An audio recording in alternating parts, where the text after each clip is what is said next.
量刑を教えてやろう。死罪だ。力を示してみる。吹っ飛べ。 Anime ini dibuka saat tokoh utama terbangun dengan perasaan bingung. Ia sama sekali tidak tahu di mana dirinya berada. Seorang wanita tersenyum lembut di hadapannya, dan meski tak memahami alasannya, ia yakin wanita itu adalah ibunya. Namun ingatannya mengatakan bahwa sosok ibunya seharusnya berbeda, membuatnya merasa ada kejanggalan. Kebingungannya bertambah ketika ia mengangkat tangan dan menyadari bahwa tubuhnya adalah tubuh seorang bayi. Ia hampir tidak bisa menggerakkan badannya. Di tengah kepanikan itu, ia mendapati sesuatu yang mustahil. Ia dapat melihat statistik miliknya sendiri. Levelnya kembali ke 1 dan ia bahkan tidak memiliki nama. Semua ini membuatnya sadar bahwa ia telah terlahir kembali. Ibunya kemudian berbicara dengan seorang pria tua yang dipanggil Yang Mulia. Dari sikap semua orang, tokoh utama menyimpulkan bahwa pria tersebut adalah Kaisar. Sang Kaisar lalu memutuskan untuk memberinya nama Noah Ararat dan gelar Pangeran Kekaisaran ke-13. Noah terkejut karena gelar itu hanya dimiliki oleh putra kaisar bangsawan tertinggi di kekaisaran. Noah Araratだ。身分は第13親王とする。親王、皇帝の実の息子、貴族の中の貴族の称号じゃないか。 Kaisar lalu menanyakan afinitas Noah. Pelayan bernama Cruz menjawab bahwa afinitasnya adalah air. Kaisar menyatakan bahwa wilayah kekuasaan Noah adalah Almeria, daerah yang dihuni banyak klan air. Saat itu, Noah melihat statistiknya berubah dan afinitas airnya menjadi E+S, penilaian yang belum pernah ia lihat sebelumnya. Atas perintah Kaisar, Cruz menggunakan mantra penguatan agar statistik Noah dapat dilihat semua orang. Nilainya kembali melonjak drastis. Ibunya menyebutkan bahwa statistik itu jauh lebih tinggi dibandingkan saat Noah lahir. Cruz menyimpulkan bahwa Noah telah mengalami kebangkitan. Semua yang hadir terkejut karena belum pernah ada bayi yang mencapai peringkat setinggi itu. Noah pun menyadari bahwa ia benar-benar telah memperoleh kehidupan baru sebagai seorang bangsawan. Kekaisaran Mir sendiri adalah negeri para pejuang yang makmur, terletak di antara pegunungan terjal dengan ibu kota megah di dataran luas. Kekaisaran ini berada di puncak kejayaan, dipimpin oleh seorang kaisar dengan lebih dari 10 putra yang dikenal sebagai pangeran kekaisaran dan dicintai rakyat. 6 tahun kemudian, Noah menemukan rahasia penting tentang kemampuannya. Setiap orang melihat statistiknya sebagai peringkat SS, tetapi yang ia lihat sendiri tetap I+S. Huruf S tambahan berasal dari wilayah Almeria dan para bawahannya. Artinya, semakin banyak bawahan yang ia miliki, semakin besar kekuatannya. Bahkan, level miliknya tampaknya tidak memiliki batas. Setelah bersiap, Noah meninggalkan kamarnya. Para pelayan memuji sikapnya yang tenang dan dewasa, sangat berbeda dari anak seusianya. Meski begitu, Noah sadar bahwa secara fisik ia masih sangat terbatas. Saat sarapan, seorang pelayan bernama Evelyn memberitahu bahwa putra mahkota dan pangeran keempat datang berkunjung. 失礼いたします。皇太子殿下及び第四親王殿下がお見えになりました。 Meski dipersilakan menyelesaikan makan, Noah segera menghentikannya karena tidak sopan membiarkan putra mahkota menunggu. おはようございます、兄上。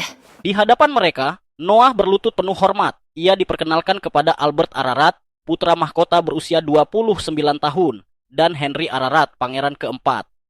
Henry memuji kesopanan Noah dan berkata bahwa ia berpotensi menjadi kanselir hebat. Albert lalu menyatakan bahwa mereka datang membawa hadiah. Albert bertepuk tangan, dan sebuah peti kecil dibawa masuk oleh seorang pria dengan susah payah. Aura gelap menyelimuti ruangan saat peti itu dibuka. Dari dalamnya, Noah merasakan jeritan penderitaan dan keputusasaan yang tak terhitung jumlahnya. Semua itu berasal dari sebuah pedang. 今のは。どうだ？いい剣だろう。 Albert memerintahkan Noah untuk mengambil pedang tersebut. Noah tahu ia tidak bisa menolak. Dengan kedua tangan, ia mengangkat pedang yang terasa sangat berat. そいつの名はレビアタン。帝国最強とも言われる水の魔剣だ。 Albert tampak puas dan menjelaskan bahwa pedang itu bernama Leviathan, pedang sihir air terkuat di Kekaisaran Mir.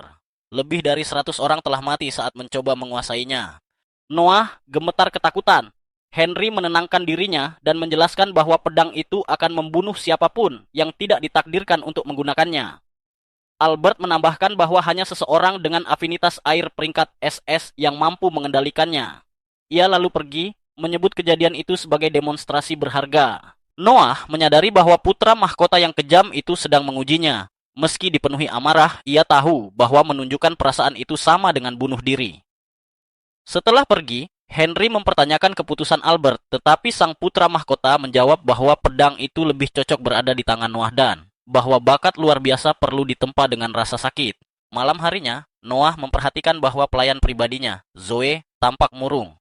Setelah didesak, Zoe akhirnya mengaku ingin mengajukan cuti. Kampung halamannya dilanda banjir, ladang keluarganya hancur, dan ibunya kini menganggur. Kerabatnya bahkan menyarankan agar Zoe bekerja di distrik lampu merah demi bertahan hidup. Noah segera menghentikannya. Ia memutuskan untuk mempekerjakan ibu Zoe sebagai penjaga gerbang belakang istana dengan gaji 10 ran per bulan, serta menyediakan rumah kosong di pinggiran barat ibu kota. 都の西外れに空き家があったな。そこを母親と使い。 Zoe terkejut dan tak kuasa menahan air mata. Dengan penuh syukur, ia menangis bahagia. Noah memintanya tetap bekerja seperti biasa, karena ia tidak akan membiarkan nama pangeran kekaisaran ke-13 ternoda oleh ketidakadilan. Zoe adalah pelayan Noah, dan sebagai pelayan pribadi, ia akan mengabdi kepadanya seumur hidup. Setelah keputusan itu ditetapkan, Noah memanggil kepala pelayannya, Dylan, lalu menanyakan apakah ia mengetahui banjir yang melanda kampung halaman Zoe, Doso. Dylan menjawab bahwa ia sudah mendengar kabar tersebut. Mendengar itu, Noah langsung memerintahkannya untuk membeli sebanyak mungkin tanah di wilayah tersebut.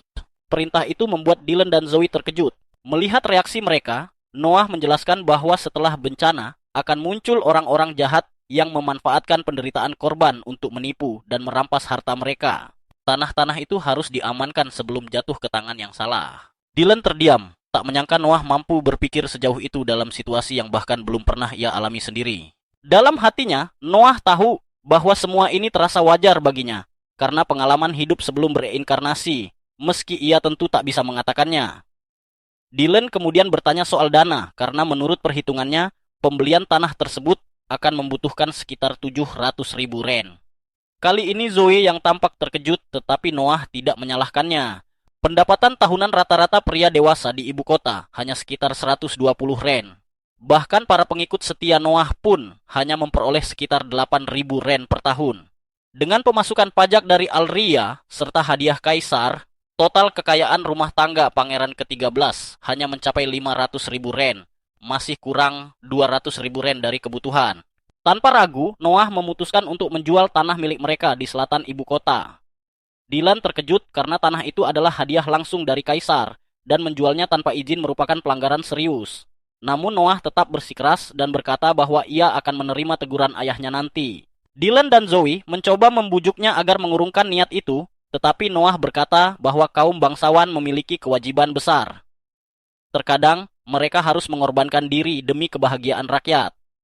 Bermain sebagai martir adalah salah satu hak istimewa kaum bangsawan, dan ia tidak akan mundur. Merasa tersentuh, Dylan akhirnya menerima perintah itu. Sebelum pergi, ia menyampaikan terima kasih dengan tulus. Noah teringat bahwa Dylan berasal dari wilayah yang sama dengan Doso, sehingga wajar jika ia merasa terlibat secara emosional. Keesokan harinya, Zoe menyiapkan perjalanan mereka. Tak lama kemudian, Henry, pangeran keempat, datang menjenguk Noah. Noah dan para pelayannya berlutut memberi hormat. Saat Henry bertanya tujuan perjalanan itu, Noah menjelaskan bahwa ia hendak membeli tanah di wilayah Doso yang terkena banjir dan ingin melihat langsung kondisinya. Henry memperhatikan sebuah peti mati berisi pedang sihir di salah satu kereta dan meminta berbicara 4 mata. Ia bertanya apakah Noah berniat menggunakan pedang itu. Noah menyangkal, mengatakan bahwa meski ia sempat merasakan kekuatan darinya, kini sensasi itu telah menghilang. Ia hanya membawanya untuk berjaga-jaga. Henry kemudian menjelaskan bahwa setelah mendengar laporan aneh dari Albert, ia menyelidiki pedang itu. Ternyata pedang tersebut memiliki kehendak sendiri dan hanya akan mematuhi orang yang diakuinya sebagai tuan. Noah segera memahami bahwa rasa sakit dan keputusasaan yang ia rasakan saat pertama kali melihat pedang itu berasal dari penolakan pedang tersebut, seperti anjing liar yang menolak jinak. Henry memperingatkannya agar tidak pernah menggunakan pedang itu sembarangan atau nyawanya akan melayang. Setelah percakapan itu, Noah akhirnya berangkat menuju Doso. Setibanya di sana, Noah dan rombongannya menyaksikan kehancuran akibat banjir. Banyak rumah runtuh dan ladang rusak. Noah segera memerintahkan Dylan menuju kantor pemerintahan. Ia menduga sebagian besar dokumen kepemilikan tanah telah hilang, sehingga pembelian harus mengacu pada daftar resmi pemerintah. Zoe kagum karena Noah bisa menyimpulkan semua itu hanya dengan sekali pandang. Setelah Dylan pergi, Noah meminta Zoe menemaninya menyusuri wilayah itu dengan menyembunyikan identitas. Ia melihat tanaman umbi-umbian mulai membusuk, pertanda tak akan ada panen tahun ini. Zoe mencoba memperingatkannya bahwa kondisi ini berbahaya, tetapi Noah menegaskan bahwa jika ia dilarang, ia akan datang sendiri secara diam-diam pada malam hari. それ以上止めるなら夜に抜け出して一人で行くぞ。 Tak lama kemudian, kerumunan warga berkumpul. Zoe menjelaskan bahwa makanan bantuan sedang dibagikan. Mereka ikut mengantre untuk memeriksa kualitasnya. Dari penampilan saja, makanan itu tampak encer dan hambar, hampir seperti air rebusan. ひどい味だ。腐りかけじゃないか。 Noah terkejut, tetapi seorang pria tua berkata bahwa mereka tak bisa menuntut banyak. Mereka sudah bersyukur masih bisa makan. Meski begitu, Noah tak bisa menerima kenyataan bahwa kekaisaran mendistribusikan makanan seburuk ini. しかし帝国がこんなものを配るはずが。 Tak lama kemudian, pejabat setempat, Lord Geralt, datang melakukan inspeksi. Ia melihat ke dalam panci dan dengan percaya diri mengatakan bahwa semuanya baik-baik saja.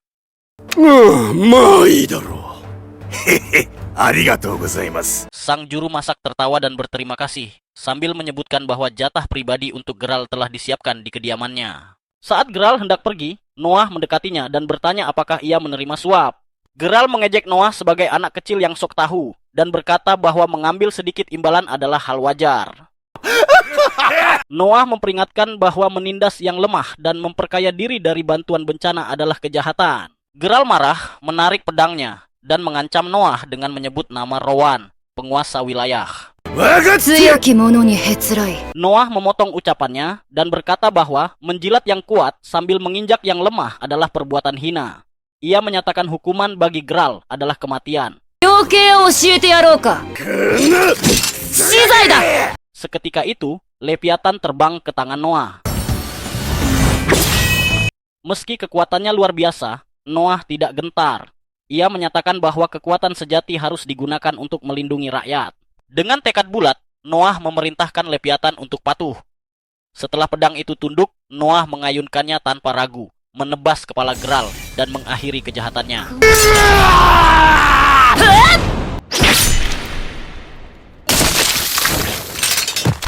Anak buah Geralt mencoba menyerang Noah, memaksanya membela diri. Namun, hanya dengan satu ayunan pedang, Leviathan melepaskan kekuatan mengerikan yang menciptakan kawah raksasa. Kedalamannya tak terlihat, membuat Noah yakin bahwa Leviathan benar-benar tidak waras. Melihat kekuatan itu, anak buah Geralt panik dan berlari meminta bantuan kepada penguasa wilayah. Rowan Green, kapten malam yang memimpin DOS, segera tiba dan langsung mengenali Noah. Tanpa ragu, ia berlutut dan meminta maaf karena tidak menyadari kehadiran pangeran ke-13. お越しいただいているとは知らず、失礼いたしました。13殿下。 Rowan memperkenalkan diri dengan hormat, menjelaskan bahwa ia baru diangkat sebagai penjaga wilayah karena merupakan pelayan keluarga Pangeran Henry. Bisik-bisik pun terdengar di antara warga. Rowan langsung menegur mereka dan mengumumkan identitas Noah. Seketika, semua orang berlutut.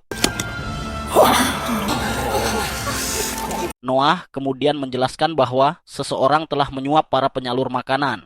Dalang utamanya sudah ia hukum, dan ia meminta Rowan menjatuhkan hukuman setimpal kepada kaki tangan yang tersisa. Noah memerintahkan agar distribusi makanan dimulai ulang, dengan sup yang jauh lebih kental hingga sendok dapat berdiri tegak di dalamnya. Rowan menerima perintah itu tanpa ragu dan bersumpah akan melaksanakannya, meski harus mempertaruhkan nyawa. Mendengar kabar tersebut, rakyat Doer yang selama ini kelaparan dipenuhi kebahagiaan dan memuja Pangeran ke-13 dengan penuh pengabdian.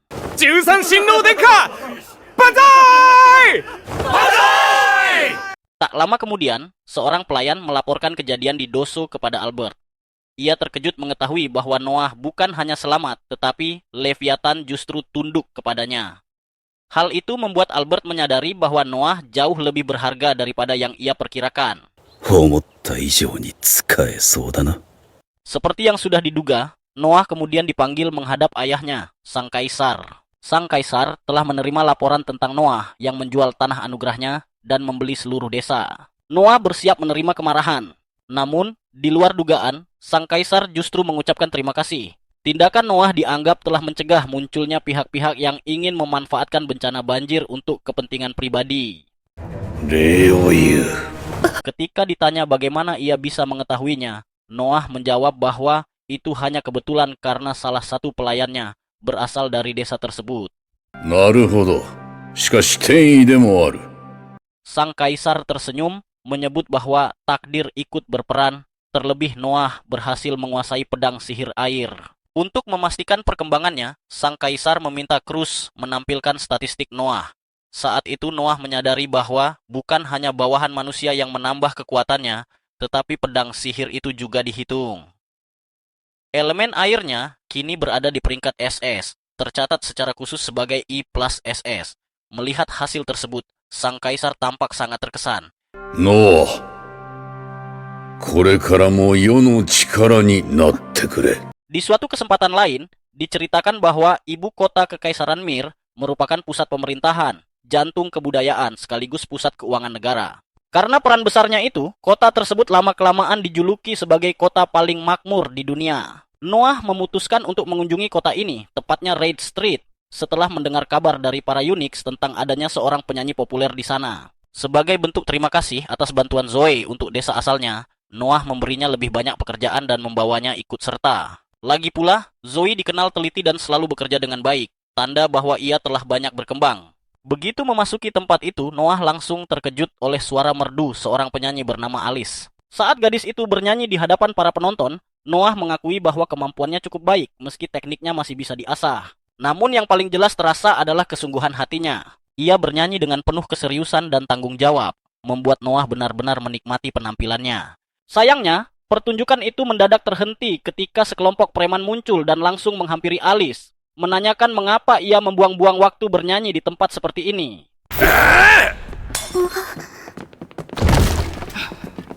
Pemilik tempat mencoba melerai, tetapi salah satu preman mendorongnya hingga terjatuh. Mereka menegaskan bahwa dengan cara seperti itu, Alice takkan pernah bisa melunasi utang ayahnya. Meski Alice berusaha menjelaskan bahwa bernyanyi adalah satu-satunya hal yang ia miliki, seorang pria dengan kasar mencengkram pakaiannya dan menyuruhnya berhenti berpura-pura bodoh, sembari menyiratkan cara lain bagi seorang wanita untuk menghasilkan uang. Oi! Goshujin sama. Melihat itu, Noah maju ke atas panggung dan dengan tenang menyebutkan pasal 2 hukum kekaisaran yang melarang anak menanggung utang orang tuanya. Memaksa Alice melunasi utang ayahnya, apalagi dengan cara menjual dirinya, adalah kejahatan. Kesabaran pria itu pun habis. Ia langsung mencengkeram leher Noah dan memperingatkannya agar tidak ikut campur. Seketika, Leviathan bergerak menghantam para preman dengan kekuatannya. Noah lalu mengarahkan pedang terkutuk itu ke arah mereka dan bertanya apakah mereka masih ingin melanjutkan. Setelah merasakan penderitaan luar biasa, para preman akhirnya mundur sambil melontarkan ancaman. Noah meminta pemilik tempat untuk mengirim orang-orang itu kepadanya jika mereka kembali, sementara Zoe menyerahkan kartu berisi informasi Noah. Saat itulah, sang pemilik menyadari bahwa pemuda di hadapannya adalah pangeran ke-13, membuat seluruh orang di ruangan itu terperangah. Mengabaikan reaksi mereka, Noah memuji nyanyian Alice dan menanyakan biaya hidup bulanannya. Alice menjelaskan bahwa ia juga harus membiayai pengobatan ibunya. Mendengar itu, Noah menawarkan 25 rene setiap bulan agar ia bisa fokus bernyanyi, dengan janji akan menambahnya jika kemampuannya meningkat. Setelah keterkejutannya mereda, Alice tersenyum dan mengucapkan terima kasih. Noah lalu mengambil topinya dan memintanya melanjutkan lagu hingga selesai. Sekembalinya ke istana, Noah melihat sekelompok pria berkumpul di depan gerbang. Evelyn memberitahu bahwa mereka mengaku sebagai pemberi pinjaman dan ingin meminta maaf. Noah langsung menyadari bahwa mereka adalah preman sebelumnya dan memerintahkan Evelyn untuk mengusir mereka, menegaskan bahwa seorang pangeran bukanlah sosok yang bisa ditemui sesuka hati. Henry memuji keputusannya karena memberi audiensi pada orang-orang seperti itu hanya akan merendahkan wibawa kerajaan dan status kepangeranannya. Namun Noah mengungkapkan bahwa ia memiliki alasan lain. Ia sengaja membiarkan mereka mengira dirinya masih marah agar mereka tak berani mengganggu Alice lagi. Henry terkesan dengan pemikiran sejauh itu di usia Noah, seraya membandingkannya dengan Frank dan Gary yang masih berpikir seperti anak-anak, terutama Gary yang belum juga belajar sopan santun. Meski mereka bersaudara, Noah menyadari perbedaan ibu membuat hubungan mereka tak sepenuhnya sama. Pembicaraan lalu beralih ke pedang sihir Leviathan. Henry menanyakan bagaimana Noah bisa membawanya, mengingat ukurannya yang besar. Sebagai jawaban, Noah memanggil pedang itu langsung ke tangannya, membuat Henry terkejut dan berdiri dari kursinya. Noah menjelaskan bahwa Leviathan bisa berubah menjadi pedang kecil dan disembunyikan di lengan bajunya, sesuatu yang diajarkan pedang itu sendiri. Henry hanya bisa terdiam, mengingat Leviathan telah disegel sebagai harta nasional selama 2 abad tanpa catatan kemampuan semacam itu. Malam harinya, para preman yang menunggu di luar istana akhirnya kehilangan kesabaran. Salah satu dari mereka mengamuk saat melihat Noah, mengancam akan membunuh siapapun kapanpun. Dengan satu tatapan saja, Noah melumpuhkannya, memaksa yang lain menjatuhkannya. Ia menjelaskan kepada Henry bahwa ia hanya melepaskan sedikit kekuatan Leviathan sebagai ancaman. Tak lama setelah itu, Noah menghadiri sebuah perayaan yang dipimpin oleh Railduk dan disambut tepuk tangan meriah. Banyak orang memuji kewibawaannya sebagai pangeran ke-13 di usia muda. Ketika Railduk menanyakan benda di pinggangnya, Noah menjelaskan bahwa itu adalah hadiah dari putra mahkota, pedang bernama Leviathan. Ruangan pun sunyi. Beberapa orang berbisik hingga seorang pria tertawa dan menyebutnya hanya replika mainan. Namun satu tatapan Noah membuatnya sadar akan kesalahannya. Terlambat sudah, karena Leviathan melepaskan sebagian kecil kekuatannya, memenuhi ruangan dengan aura gelap yang mencekik. Beberapa orang bahkan kesulitan bernapas dan hampir kehilangan akal. Noah segera memerintahkan Leviathan untuk berhenti, dan keadaan pun kembali normal. Ia menyadari bahwa pedang itu marah karena tuannya dihina, dan meski menghargai kesetiaannya, Noah menegaskan bahwa reaksinya barusan terlalu berlebihan. Railduk bertepuk tangan dengan kagum, memuji aksi Noah, yang barusan saja membuat semua orang merasa seolah berada di ambang kematian. Itulah kekuatan sejati dari sebuah harta nasional, dan Noah telah berhasil menguasai kekuatan yang begitu luar biasa. Perlahan, semua yang hadir mulai mengakui kekuatannya, dan rasa hormat pun mengalir kepadanya sebagai pangeran kekaisaran ke-13. Tepuk tangan kembali menggema, hingga Railduk menanyakan apa yang harus dilakukan terhadap pria yang sebelumnya menghina sang pangeran. Namun Noah hanya meminta agar orang itu dibiarkan saja, karena pada akhirnya ia sudah tak memiliki jalan keluar lagi. Satu persatu, para tamu memperkenalkan diri mereka. Noah menyambut semuanya dengan sikap sopan dan tenang. Setelah itu, giliran Byron Allen, kepala perusahaan Allen, bersama putrinya, Cindy Allen, memperkenalkan diri. Byron Allen と申します。娘のシンディ・アランでございます。 Usai perkenalan, Noah tiba-tiba menanyakan apakah Cindy adalah anak angkat. Byron terkejut karena sang pangeran dapat mengetahui hal tersebut. Dengan tenang, Noah menjelaskan bahwa ia bisa menilainya hanya dari penampilan. Byron memiliki pembawaan seorang bangsawan yang lahir dari keluarga berpangkat tinggi. Namun hal itu tidak terlihat pada Cindy. Lebih dari itu, ia juga dapat merasakan bahwa gadis itu dulunya adalah seorang budak. Tatapan canggung dan penuh selidik yang sempat ia tunjukkan adalah sesuatu yang hanya dimiliki oleh mereka yang pernah hidup sebagai budak. Tanpa bisa menyangkal, Byron segera berlutut dan mengakui kebenaran tersebut. Ia menjelaskan bahwa Cindy awalnya memang dibeli sebagai budak, tetapi karena kecerdasannya, ia kemudian mengangkatnya sebagai anak dan mendidiknya dengan sungguh-sungguh. Mendengar itu, Noah tersenyum puas. Ia mengaku menyukai kisah semacam itu dan mengundang mereka untuk berkunjung ke kediamannya suatu hari nanti, karena ia ingin mendengar cerita Cindy lebih jauh. Hai, yorokonde. Undangan tersebut membuat semua orang terkejut. Byron pun menerimanya dengan penuh hormat dan segera pamit, menyadari bahwa tinggal lebih lama hanya akan menimbulkan kecemburuan. Railduk bahkan menyebutnya sebagai keputusan yang cerdas, mengingat ia adalah orang pertama yang diakui langsung oleh sang pangeran. Sebelum berpisah, Noah menambahkan bahwa ada alasan lain mengapa ia tahu Cindy bukan putri kandung Byron. Sejak awal, gadis itu selalu berada di posisi melindungi ayahnya, bahkan saat pedang digunakan sebagai ancaman. Pada usia seperti itu, seharusnya dialah yang dilindungi, bukan sebaliknya. Railduk mengakui ketajaman pengamatan Noah dan menyatakan kekagumannya yang semakin bertambah hari itu. Keesokan harinya, saat berjalan santai menyusuri kota, Noah tanpa sengaja bertemu dengan salah satu saudaranya, Pangeran ke-8 Oscar Ararat. Noah mengatakan bahwa ia hanya sedang berjalan-jalan, sesuatu yang menurut Oscar cukup menarik mengingat ia tidak menggunakan kereta. Oscar kemudian mengajaknya berburu harta karun dan Noah pun setuju. Mereka menuju Cobalt Street, tempat berbagai barang antik dari seluruh kekaisaran diperjualbelikan, termasuk banyak barang palsu. Menurut Oscar, membedakan harta asli dari yang palsu adalah kemampuan dasar yang seharusnya dimiliki seorang bangsawan. Setelah seharian mencari tanpa hasil berarti, Oscar akhirnya menyerah dan mengakui bahwa perburuan hari itu gagal total. Namun, Noah justru membeli sebuah buku seharga 3 rene, semata karena rasa penasarannya. Saat melihat buku itu di tangan Noah, Oscar terkejut. Itu adalah grimoire asli milik Andrea, penyihir legendaris. Nilainya bisa mencapai 1000 rein, tergantung isinya. Ketika ditanya bagaimana ia bisa tahu, Noah mengaku sebenarnya tidak tahu. Namun saat menyentuh buku itu, statistik anginnya meningkat. Reaksi Leviathan terhadap grimoire tersebut membuatnya yakin bahwa hanya entitas yang memiliki kehendak sendiri yang bisa memengaruhi statistiknya. Ia mengarahkan pedangnya ke buku itu, dan seketika aura gelap menyembur keluar. Grimoire tersebut terjatuh, terbuka pada halaman tertentu, dan sebuah lingkaran sihir aktif. Aura gelap semakin kuat, hingga Oscar menyadari bahwa itu adalah kitab terlarang yang menyegel jiwa penyihir besar penguasa angin. Nigero Noah! Soitsu wa kaze o kiwameta dai maijutsu no onryo da!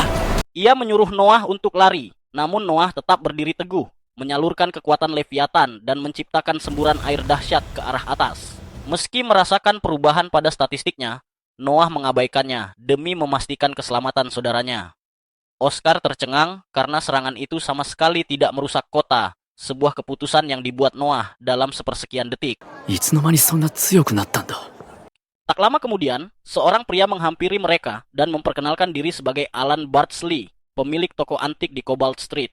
Setelah menyaksikan kemampuan sang pangeran, ia menawarkan sebuah benda untuk diperlihatkan. Di tokonya, ia menunjukkan sebuah cincin yang hanya akan menampakkan wujud aslinya kepada pemilik sejatinya. Cincin itu selalu kembali ke tokonya setiap kali dibuang, seolah memiliki kehendak sendiri. Omoshiroi janai ka. Noah, tsukete minayo. Seketika, cincin itu bersinar merah dan sebuah suara terdengar, menyatakan bahwa benda tersebut memiliki kelangkaan SSS dan telah mengakui Noah sebagai pemilik barunya. Cincin itu lalu berubah menjadi zirah. Yoroi da to. Meski statistik Noah tidak berubah, ia merasakan bahwa zirah itu memiliki banyak kegunaan. Ia pun memutuskan untuk mengambilnya. Oscar dengan cepat menawarkan diri untuk membayarnya sebagai hadiah, dan Noah tak dapat menolak. Oscar hanya tertawa, menyadari bahwa Noah kini telah mendapatkan pedang sihir dan zirah sihir, pertanda bahwa memang ada sesuatu yang berbeda dalam dirinya. Setelah itu, mereka pun berpisah. Oscar meninggalkan Noah bersama Zoe, sempat menawarkan untuk mengantarnya pulang. Namun Noah menolak dengan sopan karena seseorang akan menjemputnya. Tepat saat mereka hendak berpamitan, pria yang sebelumnya muncul tiba-tiba menerjang Noah dengan pedang, berniat membunuhnya. Zoe sigap melindunginya, tetapi Noah mengaktifkan zirahnya, menciptakan perisai yang menahan serangan tersebut. Sang kusir kereta langsung menahan penyerang itu, sementara Oscar menatap Noah dengan terkejut dan meminta penjelasan atas apa yang baru saja ia lakukan. Noah menjelaskan bahwa cincin yang ia hadiahkan ternyata telah ia hubungkan dengan Leviathan. Karena itu, cincin tersebut bereaksi otomatis terhadap niat bermusuhan dan menciptakan pertahanan sendiri.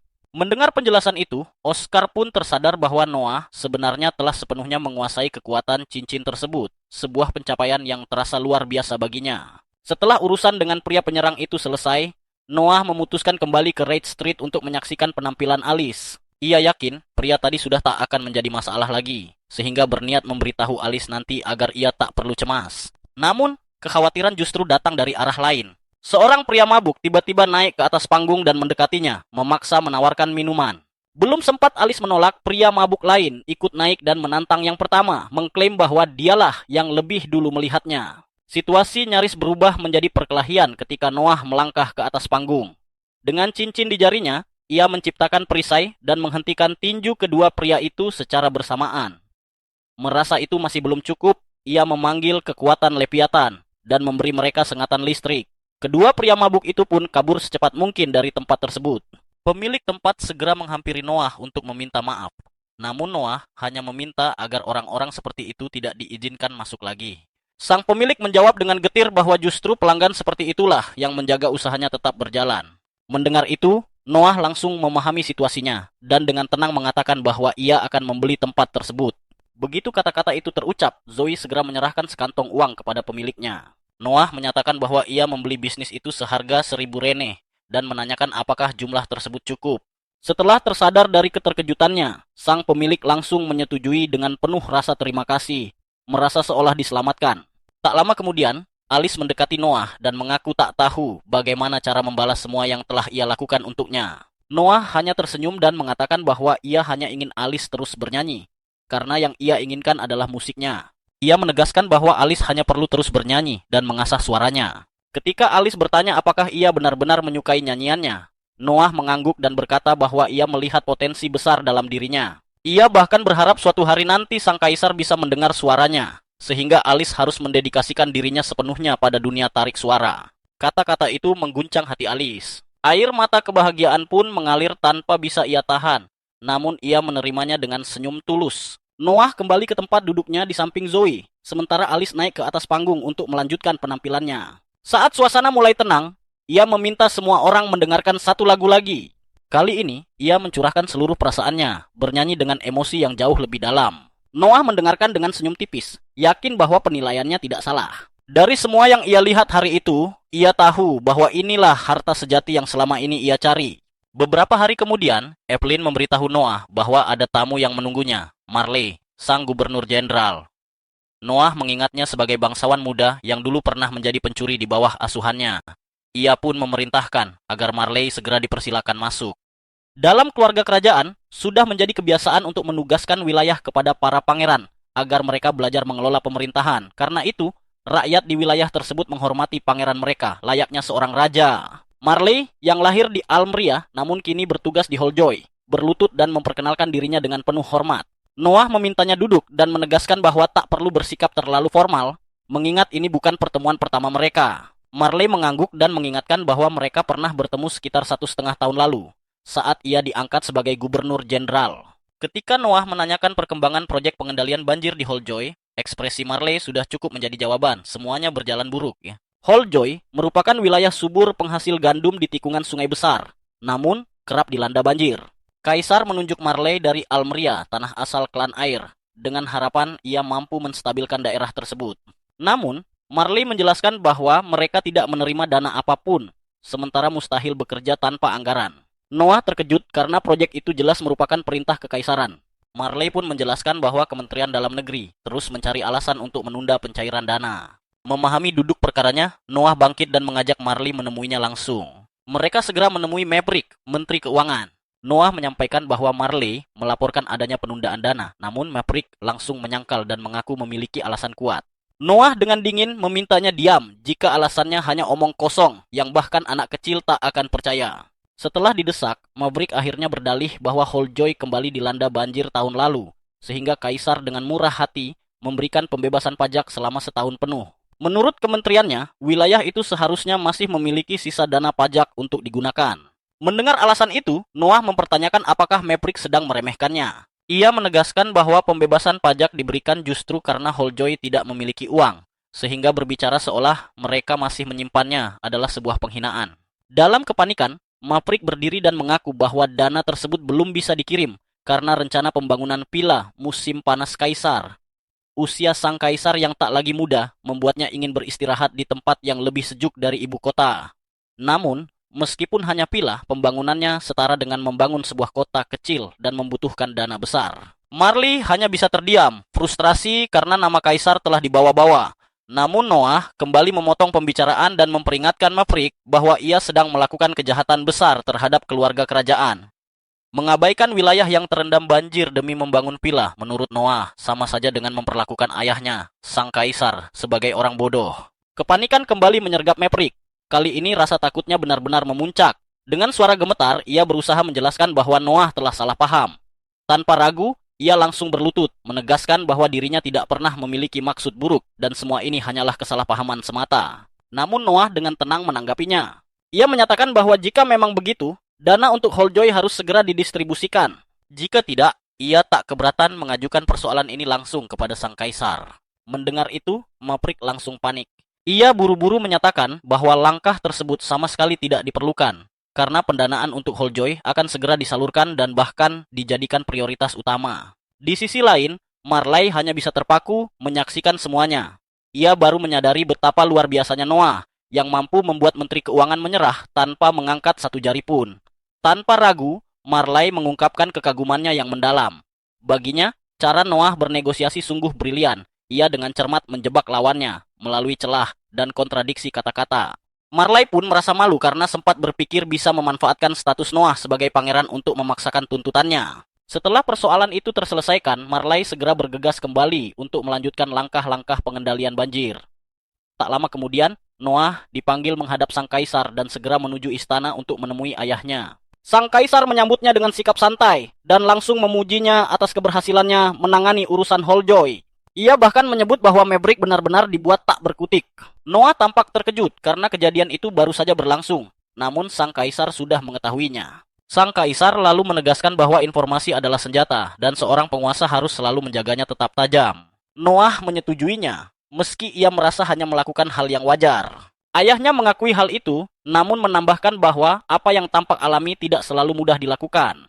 Banyak orang pandai berbicara dan menyanjung, tetapi hanya sedikit yang mampu bertindak benar dengan ketulusan.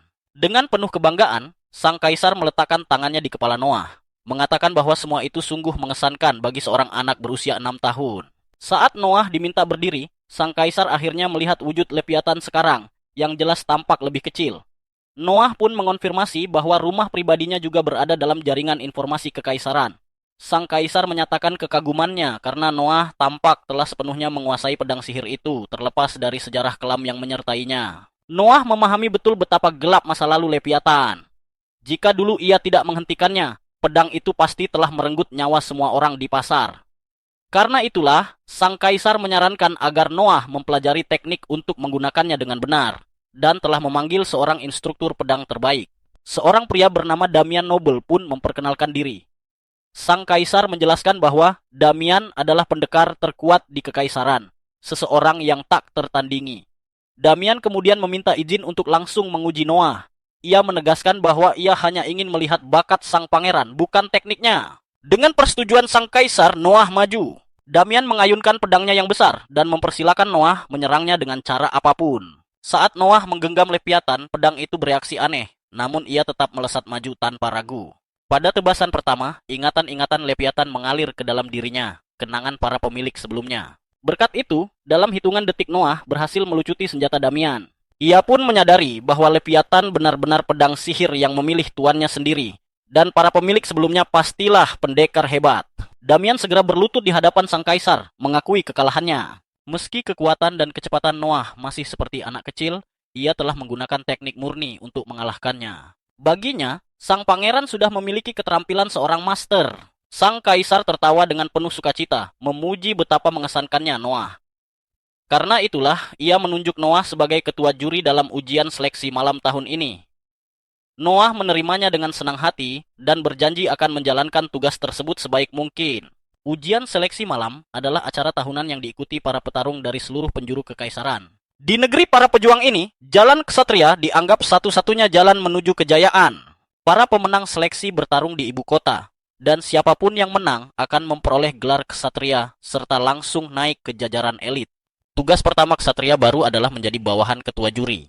Ketika ditanya bagaimana ia akan menilai ujian tersebut, Noah mengajukan permintaan agar seleksi wilayah dihapus dan seluruh peserta dinilai langsung di ibu kota. Ia tidak ingin bakat luar biasa tersingkir hanya karena penilaian yang tidak adil. Sang kaisar menyetujui permintaan itu tanpa keberatan. Setelahnya, Noah bertanya kepada Zoe apakah ada peserta dari desanya. Zoe menjelaskan bahwa setiap tahun desa mereka hanya mampu mengirim 1 orang, karena biaya perjalanan dan penginapan di ibu kota sangat mahal. Seluruh desa harus patungan, dan harapan mereka bertumpu pada 1 orang itu saja. Mendengar hal tersebut, Noah langsung memutuskan untuk menanggung seluruh biaya perjalanan dan penginapan bagi para peserta. Ia tidak ingin satupun bakat terabaikan hanya karena keterbatasan dana. Zoe terkejut mendengarnya dan yakin keputusan itu akan membawa kebahagiaan besar bagi seluruh warga desa, meski ia sadar bahwa hal itu pasti membutuhkan biaya yang sangat besar. Noah menjelaskan bahwa rencananya bukan berarti memulai segalanya dari nol. Ia langsung meminta Dylan untuk mencari tahu berapa banyak rumah kosong yang ada di ibu kota karena ia berniat membeli semuanya. Jika jumlah itu masih belum mencukupi, maka mereka akan membangun semacam asrama untuk menutup kekurangannya. Selain itu, Noah juga memerintahkan Dylan agar menghubungi seluruh pedagang yang memiliki koneksi dengan mereka, sementara ia sendiri akan keluar kota untuk mengurus hal lain. Tak lama kemudian, Noah bertemu dengan Byron Allen. Namun, ia tidak puas dengan perkiraan biaya yang diajukan, karena perhitungan itu menyangkut penyediaan makanan selama ujian berlangsung, dan angka tersebut jelas akan membuatnya mengalami kerugian besar. Byron tidak membantahnya, tetapi menjelaskan bahwa permintaan itu datang langsung dari pangeran ke-13. Noah dengan tenang mengatakan bahwa ia tahu Byron sedang berbohong, sebab para pedagang tidak mungkin mengorbankan keuntungan hanya karena belas kasihan semata. Tanpa bertele-tele, Noah langsung menanyakan apa sebenarnya yang diinginkan Byron darinya. Terkejut, Byron mengakui bahwa ia kagum melihat seorang bangsawan muda seusia Noah mampu memahami dunia dengan begitu tajam. Noah hanya menanggapi bahwa mengelola dan menghabiskan uang secara efisien memang sudah menjadi bagian dari pekerjaannya. Akhirnya, Byron pun memutuskan untuk jujur. Ia menjelaskan bahwa ada ujian penerimaan pegawai istana yang skalanya hampir sama dengan seleksi malam. Karena itu, ia berharap Noah mengetahui tipe orang seperti apa yang biasanya diterima. Noah segera memahami maksudnya. Byron ingin menempatkan seorang gadis di dalam istana. Dengan adanya orang dalam, ia akan selalu menjadi pihak pertama yang mendapatkan informasi terbaru. Bahkan, jika gadis itu suatu hari diperintahkan untuk melayani kaisar sebagai selir, keuntungan yang ia peroleh akan tak terhitung. Byron buru-buru menegaskan bahwa permintaan itu tidak ada hubungannya dengan urusan yang sedang mereka bicarakan. Dan sebagai tanda terima kasih, ia bahkan telah mengirimkan hadiah lebih dulu ke mansion Noah. Noah mengakui kecerdikannya dalam memberikan pembayaran di muka, tetapi ia menetapkan satu syarat. Jika gadis itu adalah seseorang yang ia sukai dan benar-benar ia setujui, maka ia akan membantu dengan sepenuh hati. Byron berterima kasih dan berjanji akan memilih kandidat yang sesuai dengan standar Noah. Tiba-tiba, ia berlutut di hadapannya, mengatakan bahwa kebaikan dan ketajaman intuisi Noah berada jauh di atas siapapun. Karena itu, ia memohon izin untuk menambahkan lambang pangeran ke-13 pada papan toko miliknya. Noah menanyakan apakah ia siap mengabdikan diri sepenuhnya, dan baik Byron maupun Cindy menyatakan kesetiaan mereka. Noah akhirnya menerima, meski dengan peringatan keras bahwa ia tidak akan menoleransi pengkhianatan. Malam itu, Noah menyadari bahwa menerima Byron sebagai bawahan telah meningkatkan statistiknya. Ia menyimpulkan bahwa semakin banyak orang yang tunduk padanya, semakin kuat pula dirinya. Namun, ia juga menyadari sesuatu yang aneh. Salah satu statistiknya menurun, dan peringkat SS pada elemen air menghilang. Itu berarti telah terjadi sesuatu di Almeria. Tanpa menunda waktu, Noah memerintahkan Zoe untuk memberitahu kusir bahwa mereka akan menuju istana. Di hadapan kaisar, Noah menyampaikan bahwa telah terjadi perubahan di Almeria. Sang kaisar bertanya bagaimana ia bisa mengetahui hal tersebut, dan Noah mengira ayahnya sudah mengetahuinya lebih dulu. Namun, kaisar menjelaskan bahwa ia hanya merasakan tanda-tandanya saja. Noah menegaskan bahwa apa yang ditunjukkan oleh tanda-tanda itu memang telah terjadi. Tak lama kemudian, seorang pelayan datang membawa laporan. Setelah mendengarnya, kaisar memuji Noah karena benar saja telah terjadi pemberontakan di Almeria. Ketika ditanya seberapa besar skala pemberontakan itu, Noah memperkirakan bahwa jumlahnya masih kecil karena penurunan statistiknya hanya satu peringkat. Perkiraannya terbukti benar, sebab laporan menyebutkan sekitar 5.000 pemberontak. Karena jumlahnya sedikit, kaisar bertanya apakah Noah berniat menanganinya sendiri. Noah menolak dengan jujur, menyadari bahwa dirinya masih muda dan minim pengalaman tempur, serta belum tentu mampu memimpin pasukan. Ia justru menyarankan agar salah satu kakaknya yang lebih berpengalaman dikirim. Jawaban objektif itu membuat kaisar tampak puas. Ia pun meminta rekomendasi, dan Noah menyebut Henry sebagai pilihan terbaik, karena pendekatan paling tepat untuk skala sekecil itu adalah penindasan langsung. Keputusan pun diambil dan Henry segera dipanggil. Tak lama kemudian, Noah dan Henry berada dalam satu kereta. Henry bertanya apakah Noah benar-benar yakin, karena ini seharusnya bisa menjadi kesempatan emas baginya. Namun Noah menjelaskan bahwa ia belum cukup siap dan pengerahan mendadak hanya akan menelan banyak korban sia-sia. Di tengah perjalanan, Noah merasakan peringatan dari Leviathan. Ia langsung menyadari bahwa musuh telah berada di dekat mereka dan memerintahkan kereta untuk berhenti. Begitu kereta berhenti, Noah melompat keluar, menggunakan Leviathan dan cincinnya untuk membentuk perisai tepat saat serangan air menghantamnya. Para penyerang adalah pengguna elemen air, jelas pemberontak dari Almeria, dan Noah melumpuhkan mereka semua. Setelah semuanya berakhir, Henry mendekati tubuh-tubuh itu dan berkata bahwa seharusnya mereka diinterogasi. Noah menjelaskan bahwa mereka tidak mati. Setelah melumpuhkan mereka, ia menggunakan tekanan dari Leviathan untuk membuat mereka pingsan, karena orang-orang seperti ini cenderung memilih bunuh diri. Henry memastikan bahwa mereka masih bernapas. Lalu Noah menyerahkan penanganan selanjutnya kepadanya. Keesokan harinya, Noah menemui Byron lagi, mengingat jaringan bisnisnya juga mencakup wilayah sekitar Almeria. Ia memperingatkan bahwa kebocoran informasi berarti kematian. Setelah itu, Noah mengungkapkan tentang pemberontakan dan menyebut bahwa pasukan inti mereka adalah kavaleri. Ia menyerahkan 10.000 rene dan memerintahkan Byron untuk membeli seluruh pakan kuda di wilayah itu secepat mungkin. Byron langsung memahami maksudnya. Ia bertanya apakah perlu mengamankan jatah makanan standar juga, tetapi Noah menolaknya. Kuda perang tidak dibesarkan di Almeria, dan persediaan pakan hasil curian dari warga pasti terbatas. Jika para pemberontak kehilangan pakan kuda, mereka akan terpaksa menjarah. Menyadari kecerdikan strategi itu, Byron pun segera bergerak melaksanakan perintah. Sang kaisar memanggil Noah setelah mengetahui kejadian tersebut. Ia menyampaikan bahwa para pembunuh bayaran memberi informasi bahwa pemberontak berencana menculik Noah sebagai alat tawar-menawar. Noah menanggapinya dengan tenang, menilai mereka menyerah terlalu mudah dan kemungkinan berbohong. Sang kaisar mengakui kecerdikannya dan meminta Noah tidak khawatir, karena selalu ada cara membedakan kebohongan. Noah mempercayai penilaian ayahnya yang kemudian memujinya. Jika Noah tertangkap, kekaisaran akan dipaksa mengambil keputusan sulit. Ia juga menyebut langkah Noah menargetkan kuda musuh sebagai taktik brilian. Pujian itu mengejutkan Noah, terlebih karena ia membeli pakan kuda dengan dana pribadinya. Sang kaisar menambahkan bahwa Albert sempat mengusulkan kelaparan total, namun Noah memilih hanya melumpuhkan kuda agar rakyat sipil tidak menjadi sasaran. そう行動力すごいぞノア Sang kaisar lalu berlutut dan memuji kemampuan serta ketegasan Noah sebelum memutuskan memberinya hadiah, penambahan sebuah pedang pada lambang keluarganya. Keputusan itu merupakan kehormatan besar di kekaisaran. ありがとうございます。 Sang kaisar memerintahkan Cruz mengumumkannya, dan Noah kembali mengucapkan terima kasih dengan tulus. クルーズ布告を出せ ありがたき幸せ。 Di hari yang sama, Byron melapor pada Noah bahwa pakan kuda yang bisa diangkut terbatas dan jalur distribusinya sudah diketahui, sehingga membeli seluruh persediaan tidak sulit. Ia juga memperingatkan tentang Karun, pemimpin pemberontak yang ulet dan berbahaya, meski meminta Noah tidak terlalu khawatir dan tetap waspada. Percakapan mereka terhenti ketika Evelyn melaporkan seorang ksatria terluka di gerbang utama. Pria itu mengaku sebagai dicurion dari provinsi Adora di Almeria, membawa kabar bahwa pemberontakan telah pecah dan dipimpin atasannya sendiri. 反乱が起きました。上司が反乱を起こし。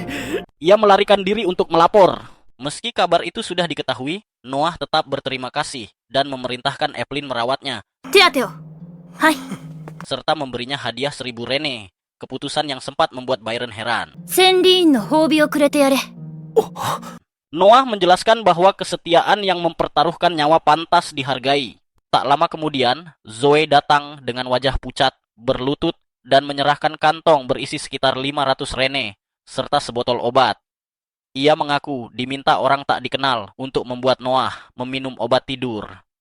Dari situ, Noah sadar bahwa para pemberontak benar-benar mengincarnya. Saat ditanya alasannya melapor, Zoe bersikeras ia tak mungkin mengkhianati Noah yang telah menolong ibunya dan desa mereka. Ia menangis, mengaku para pemberontak mengancam akan membunuhnya, namun ia tetap menolak berkhianat.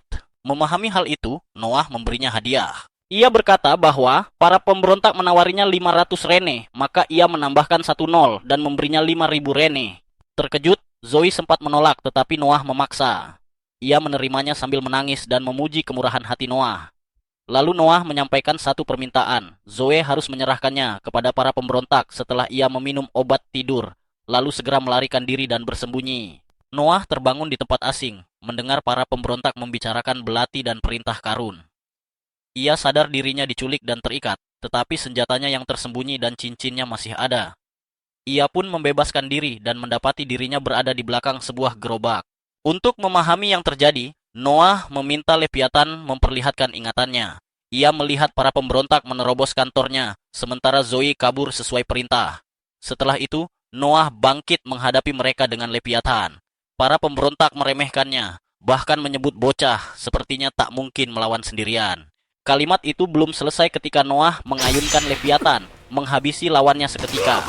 Ia bergumam kesal karena hanya menghadapi para kaki tangan. Para pemberontak lain menyerah, namun semuanya berubah. Tak lama kemudian, Zoe tiba bersama para ksatria. Dengan gugup, ia meminta maaf karena melanggar perintah untuk bersembunyi. Kekhawatirannya pada Noah mengalahkan logika, meski jelas ia mampu menangani semuanya sendiri. Noah lalu memerintahkan Kapten Ksatria mengurus sisa pemberontak, kelompok yang sama yang menyerangnya beberapa hari lalu. Saat mereka tumbang, sebuah belati jatuh. Ketika kapten hendak mengambilnya, Noah segera menghentikan semua orang dan mengamati senjata itu dari jauh. Ia langsung menyadari belati terkutuk yang dibicarakan para pemberontak dipenuhi aura kebencian yang kuat. Melalui Leviathan, ia bahkan merasakan kutukan dan melihat wajah sang pengutuk. Setelah memastikan jarak aman, Noah meminta Leviathan menunjukkan kekuatannya. Pedang itu merespons dengan mata bercahaya, lalu melepaskan serangan air dahsyat yang menembus langit dan menghantam sang pengutuk pemimpin pemberontak tepat di tempatnya berdiri.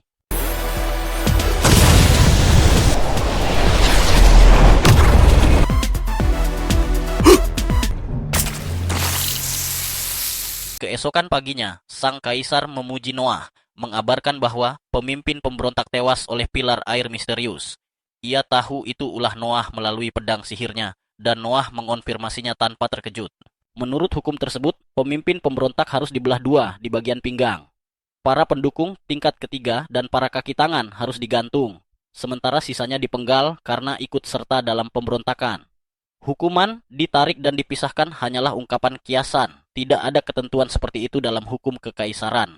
Sang kaisar mengingatkan bahwa para pemberontak telah mencemari namanya. Namun Noah memperingatkan bahwa jika sang kaisar sendiri yang melanggar hukum, maka supremasi kekuasaannya bisa goyah. Ia memohon agar ayahnya mempertimbangkan kembali. Keheningan menyelimuti ruangan. Ketegangan terasa jelas ketika semua orang menunggu keputusan sang kaisar. Akhirnya, sang kaisar menghela napas dan mengakui bahwa logika Noah tidak terbantahkan. Ia memuji putranya karena berani menunjukkan kesalahannya. Namun, ia juga menegaskan bahwa hukuman ringan tidak akan memuaskannya. Maka para pemberontak akan dihukum sampai batas maksimal yang diizinkan hukum, tanpa pengurangan sedikit pun. Noah menerima keputusan itu dengan tenang. Sang kaisar kemudian memanggil Perdana Menteri pertama, Noel, dan menyerahkan pelaksanaan hukuman tersebut kepadanya. Seluruh hadirin benar-benar terkesan oleh pangeran ke-13. Ia bukan hanya cerdas, tetapi juga cukup berani untuk menegur sang kaisar tanpa sedikit pun perubahan ekspresi. Kini, mereka yakin bahwa kejeniusannya benar-benar merupakan anugerah dari langit, seorang anak ajaib dengan keyakinan yang luar biasa kuat. Sang kaisar berdiri dan menyatakan bahwa Noah telah mencegah nama kekaisaran tercemar dalam sejarah. Karena itu, ia harus diberi ganjaran. Dengan satu tepukan tangan, sang kaisar mengumumkan bahwa ia akan menganugerahkan sebuah gelar. 称号を与えよう。 Menegur kaisar mungkin bisa dilakukan oleh siapapun, tetapi melakukannya dengan benar adalah bakat yang sangat berharga. Untuk menunjukkan kecerdikan Noah kepada seluruh rakyat, ia menganugerahkan gelar bijaksana. Semua orang terkejut, belum pernah sebelumnya seorang pangeran menerima gelar seperti itu. 剣の字を与える。 Noah segera memeriksa statusnya dan melihat bahwa gelarnya telah berubah dari pangeran kekaisaran ke-13 menjadi pangeran bijaksana. Ia pun berterima kasih kepada ayahnya. ありがたき幸せ。 Sang kaisar tersenyum dan berkata bahwa seandainya Noah terlahir sedikit lebih awal, segalanya mungkin akan sangat berbeda. Pernyataan itu saja sudah cukup untuk mengejutkan seluruh hadirin, karena mereka paham betul maknanya. Di tengah sorak-sorai untuk sang pangeran, sang kaisar mengingatkan bahwa ujian seleksi ksatria malam akan segera berlangsung. Ia menanyakan apakah Noah sudah menentukan cara penilaiannya. Noah menjawab bahwa ia telah memiliki rencana dan meminta izin untuk menunjukkannya setelah audiensi selesai. Sang kaisar menyetujuinya. Usai audiensi, Noah langsung melakukan demonstrasi. Ia meminta Cruz untuk melemparkan seember air ke arahnya. Begitu air melayang di udara, cincin Noah langsung aktif, membentuk perisai yang membuat setetes pun air tak menyentuh tubuhnya. 3 orang lainnya ikut melemparkan ember air secara bersamaan. Namun Noah tetap berdiri tanpa bergerak, sepenuhnya kering, sambil dengan tenang menikmati secangkir teh. Tanpa perlu banyak kata, sang kaisar langsung memahami maksudnya. Meski begitu, Noah tetap menjelaskan bahwa ia akan membiarkan para peserta menyerangnya dengan cara serupa, lalu menilai mereka berdasarkan seberapa dekat serangan itu bisa menembus pertahanannya. Sang kaisar memuji rencana tersebut sebagai sesuatu yang brilian, karena dapat meringankan bebannya dan menyederhanakan proses penilaian. Meski demikian, ia juga mengingatkan akan risikonya. Jika ada peserta yang cukup kuat untuk menembus pertahanan itu, Noah bisa terluka. Noah dengan tegas menyatakan bahwa ia telah siap menghadapi kemungkinan tersebut. Sang kaisar tampak sangat puas, mengatakan bahwa tekad itulah yang menjadikannya putranya, seorang pangeran kekaisaran, dan kini pangeran bijaksana. Belakangan pada hari yang sama, sang kaisar berjalan bersama Noel di dalam istana. Noel dengan hati-hati bertanya, apakah pernyataan sang kaisar tentang kelahiran Noah di hadapan publik tidak terlalu berlebihan. Itu adalah pernyataan yang sangat kuat bagi seluruh rakyat. Namun sang kaisar hanya tertawa dan berkata bahwa ia tidak melihat masalah apapun. Bagaimanapun, Noah tidak hanya menegurnya dengan tepat, tetapi juga menjatuhkan pemimpin musuh tanpa perlu menginjakkan kaki di medan perang, sesuatu yang belum pernah terjadi sebelumnya. Ia berhenti sejenak dan menambahkan bahwa pedang sihir milik Noah itu ternyata memiliki kekuatan yang jauh lebih mengerikan dari yang pernah ia bayangkan. Noel tak bisa menyangkalnya. Bahkan sebagai Perdana Menteri pertama, ia mengakui kedahsyatan Leviathan. Tanpa menunda, sang kaisar kembali memanggil Cruz dan memerintahkannya untuk membawa pedang itu. Sambil menunggu, sang kaisar berkata bahwa legenda menyebutkan segel sejati Leviathan tidak boleh dihancurkan dalam keadaan apapun. Namun, mungkin jika itu dilakukan oleh Noah, segalanya bisa berjalan dengan cara yang sama sekali berbeda. Beberapa waktu kemudian, hari yang dinanti akhirnya tiba ketika seleksi Ksatria Malam resmi digelar. Acara tahunan terbesar di Kekaisaran Mirs, negeri para prajurit yang namanya berasal dari bahasa kuno yang berarti pejuang. Di kekaisaran ini, hanya kekuatan militer berbasis prestasi yang diakui, dan semuanya ditentukan lewat satu ajang, yaitu ujian seleksi ksatria.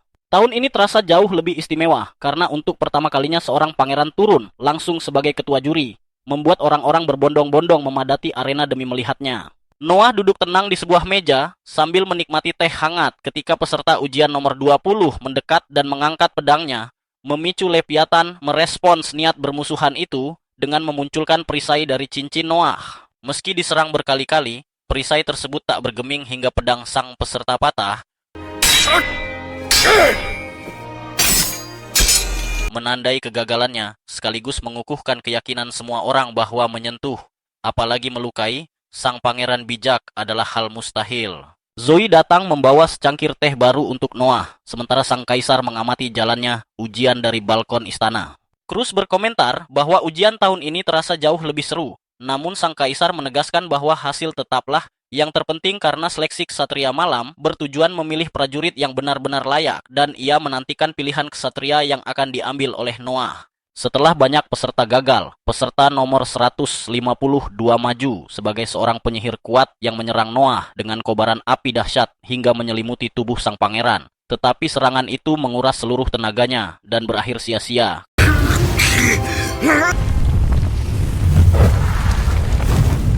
Sang penyihir pun tumbang, sementara Noah kembali menyesap tehnya sambil memperhatikan matahari yang mulai condong ke barat, belum menemukan satupun kandidat yang benar-benar menarik perhatiannya hari itu. Pembawa acara mengumumkan ujian terakhir hari itu ketika seorang wanita melangkah maju, menenangkan pikirannya, lalu menarik pedang dengan ekspresi penuh tekad yang langsung menarik perhatian Noah. Saat ia menerjang, perisai Noah kembali aktif. Namun ujung pedangnya berhasil menembusnya. Dan meski mengatakan hal itu tak akan menghentikannya, ia menusuk sekali lagi, hingga perisai itu pecah. Pedangnya menembus kursi Noah, dan sedikit melukai bahunya.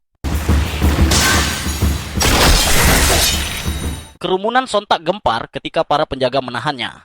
Yakin hukuman berat akan dijatuhkan. Tetapi secara mengejutkan, Noah memerintahkan mereka untuk melepaskannya. Setelah dibebaskan, Noah mendekatinya dan menanyakan namanya, dan dengan kepala tertunduk wanita itu memperkenalkan diri sebagai Shirley Grants, terkejut ketika Noah menyatakan bahwa dirinya telah lulus ujian. Keheningan menyelimuti arena ketika Noah menjelaskan bahwa meski ia tak pernah menetapkan standar secara jelas, tindakan Shirley sudah lebih dari cukup untuk meluluskannya, dan keputusannya bersifat final, membuat orang-orang tak percaya sang pangeran begitu saja memaafkan wanita yang telah melukainya. Sekaligus semakin mengukuhkan keyakinan mereka akan kemurahan hatinya. Sesampainya di kediaman Noah, ia memperhatikan zirah indah yang dikenakan Shirley. Dan saat ditanya, wanita itu menjelaskan bahwa zirah tersebut merupakan warisan keluarganya selama beberapa generasi, sebelum akhirnya memberanikan diri menanyakan maksud kelulusannya karena mengira ia akan dihukum atas lukanya pada sang pangeran. Noah menegaskan bahwa tidak ada hukuman, sebab dialah yang memerintahkan serangan itu. Melihat Shirley masih ragu, Noah memintanya berdiri dan mengulangi tusukan tersebut. Meski sempat bimbang, ia segera patuh saat diingatkan bahwa seorang ksatria harus menjalankan perintah. Dengan napas dalam dan tekad yang sama, Shirley menyerang kembali.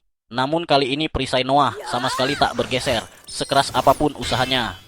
Noah lalu menjelaskan bahwa beginilah seharusnya jika ia benar-benar ingin menahan serangan saat ujian, yang berarti luka sebelumnya terjadi bukan karena kesalahan, melainkan karena izin. Seorang ksatria harus mampu bertindak tanpa ragu, dan ia ingin memastikan Shirley tidak menahan diri hanya karena lawannya adalah dirinya. Menyadari keteguhan tekad itu, Shirley berlutut dan bersumpah setia seumur hidup, dan meski sumpah tersebut tak diakui secara resmi, Noah memahami maknanya dan menerimanya. Saat memeriksa statistiknya, Noah menyadari bahwa Shirley adalah orang yang paling banyak meningkatkan kemampuannya sejauh ini. Ketika Zoe masuk bersama Godfrey, tabib pribadi sang kaisar, Noah merasa pemeriksaan itu berlebihan karena lukanya tidak serius. Dan sang tabib pun memastikan bahwa serangan tersebut tidak mengenai tulang maupun organ vital.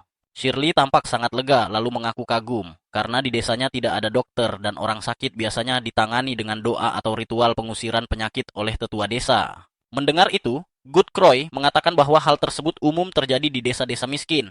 Hingga Noah menyimpulkan bahwa cara tercepat menjadi dokter adalah dengan menjadi murid.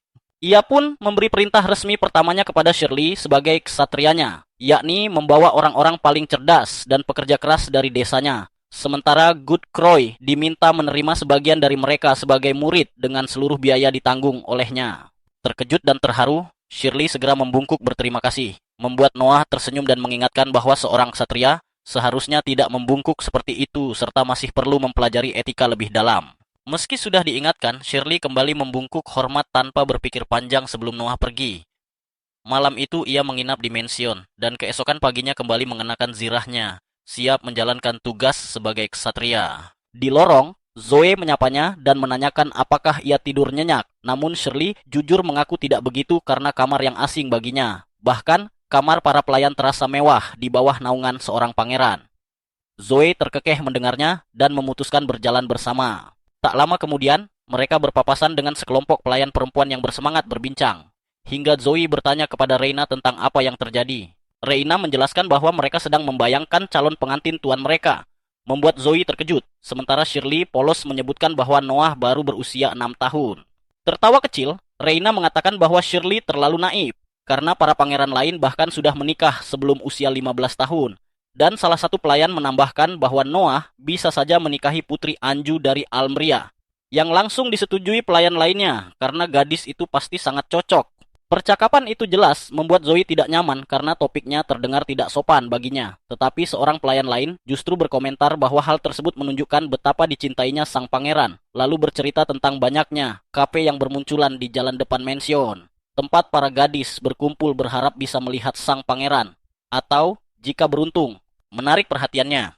Raina kemudian menambahkan bahwa Evelyn sering berkata, tak ada pangeran yang lebih baik hati daripada Noah. Bahkan ia tahu betul bahwa Zoe sendiri menyukainya, membuat Shirley tampak sedikit terkejut.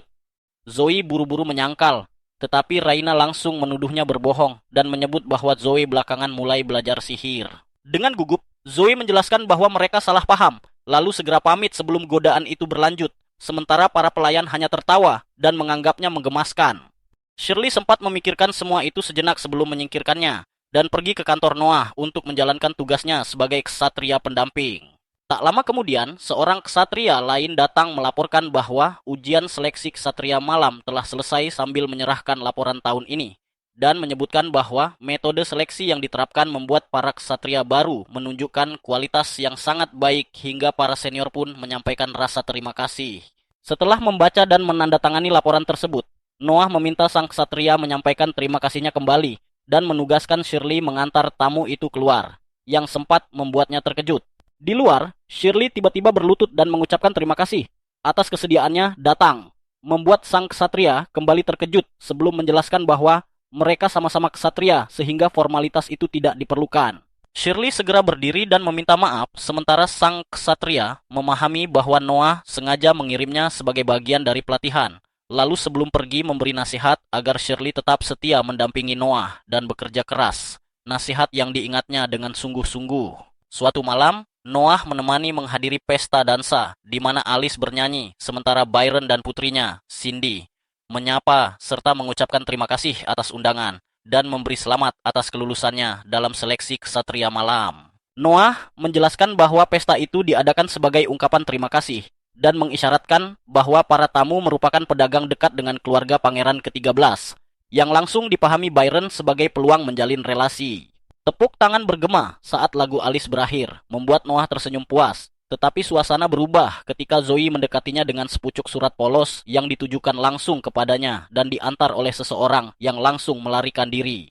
Didera firasat buruk, Noah membuka surat itu di tempat sepi. Surat itu melaporkan pergerakan mencurigakan sisa pemberontak Almeria yang segera dikenali Noah sebagai ulah prajurit yang dulu pernah memperingatkannya. Zoe pun mengingat pria itu sebagai seseorang yang mengaguminya. Meski Shirley menduga tindakannya didorong rasa balas budi, Noah menilai aksi mata-mata tanpa pelatihan sangat berbahaya dan segera menghubungi saudaranya, Henry, agar menghentikannya. Beberapa hari kemudian, kabar buruk datang. Pria itu tertangkap, disiksa, dan kini tak sadarkan diri meski unit Henry berhasil menyelamatkannya. Diliputi rasa bersalah, Noah menyadari bahwa kelalaiannya mengabaikan ajaran sang kaisar tentang pentingnya informasi sebagai senjata telah membawa akibat yang tragis. Akhirnya, Noah meminta Zoe mengirim pesan ke Almeria, menegaskan bahwa ia tak akan menghemat biaya apapun uang, tabib, atau apa saja selama nyawa pria itu bisa diselamatkan. Zoe segera pergi, sementara Noah masih terguncang oleh kejadian barusan. Merasa bahwa sepotong informasi tak akan pernah sebanding dengan pengorbanan seorang pria yang begitu setia, sehingga ia tak bisa membiarkannya mati begitu saja. Tak lama kemudian, Noah pergi ke pasar bersama Shirley, yang tampak sangat terpukau hingga matanya berbinar melihat begitu banyak hal baru. Meski ia segera kembali fokus setelah diingatkan bahwa mereka sedang bekerja. Saat berjalan di sampingnya, Shirley bertanya apakah Noah datang untuk membeli sesuatu. Dan ia pun menjelaskan bahwa ia ingin mencari hadiah untuk berterima kasih kepada kakaknya, Henry, atas jasanya menumpas pemberontakan serta surat yang telah dikirimkan.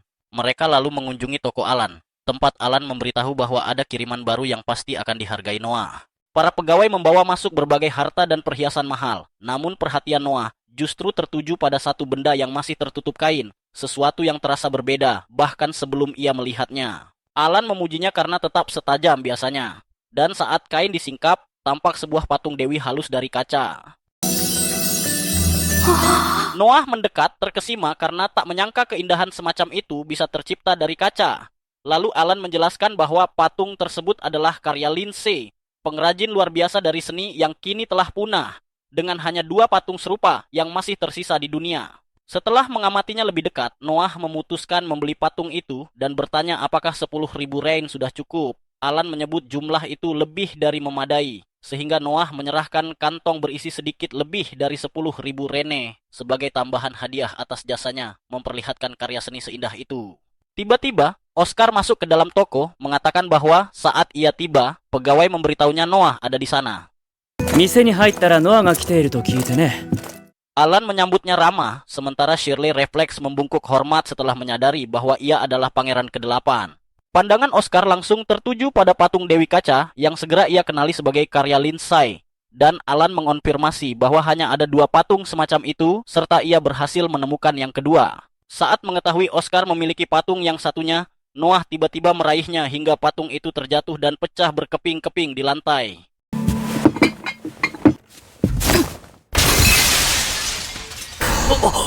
Semua orang sempat panik, namun Noah menenangkan Alan dengan mengatakan pembayaran tetap sah, bahkan menyerahkan 1 kantong uang tambahan sebagai ganti rugi, sambil meminta agar disebarkan rumor bahwa patung Dewi kedua telah ditemukan, tetapi sayangnya hancur. Oscar tampak sangat terkesan karena hal itu akan meningkatkan nilai patung miliknya secara drastis.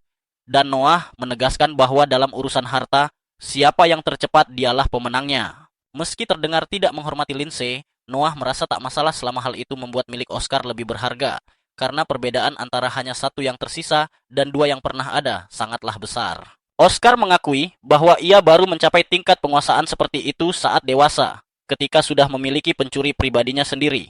Lalu pamit sambil berkata akan berterima kasih lain waktu. Sementara itu, Noah memilih hadiah lain yang diterima Alan dengan senang hati, seraya mengatakan bahwa masih banyak barang yang bisa dipilih. Setelah meninggalkan toko, Shirley tampak pendiam, hingga Noah bertanya apa yang sedang ia pikirkan. Shirley menjelaskan bahwa sejak melayani Noah, hidupnya penuh kejutan, terutama hari ini. Dan meski memahami alasannya, menghancurkan harta semahal itu tetap membuatnya terkejut. Noah menjawab bahwa itu hanyalah benda, karena harta sejati adalah mereka yang mempertaruhkan nyawa demi memberinya informasi, bekerja keras memenuhi harapannya, serta bersumpah setia dan mendedikasikan segalanya agar berguna baginya. Ia menegaskan bahwa harta sejati adalah manusia, termasuk Shirley, karena dalam beberapa hari terakhir ia telah belajar banyak tentang dirinya. Shirley pun terdiam, memandang Noah seperti penguasa bijak dalam sandiwara, dan sejak saat itu ia memutuskan untuk mengikutinya sepanjang hidupnya. Sementara itu, Noah kembali memikirkan ucapan Oscar tentang memiliki pencuri sendiri saat dewasa, dan bertekad terus mengumpulkan harta hingga mencapai titik yang sama.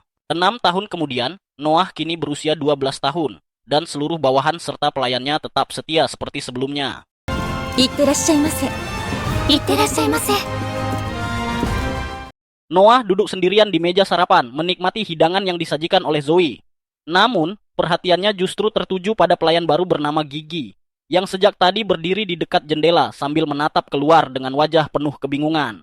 Melihat itu, Noah bertanya apakah ada sesuatu yang mengganggunya. Gigi pun menjawab dengan jujur bahwa antrean orang-orang yang datang membawa hadiah ulang tahun untuk Noah masih terus mengular, bahkan setelah 3 hari berlalu. 殿下のお誕生日の贈り物の列が3日経ってもまだ途切れないので。 Mendengar itu, Noah langsung memahami alasan dibalik kebingungannya. Zoe lalu menambahkan bahwa tahun lalu, hadiah-hadiah itu bahkan terus berdatangan selama 1 minggu penuh.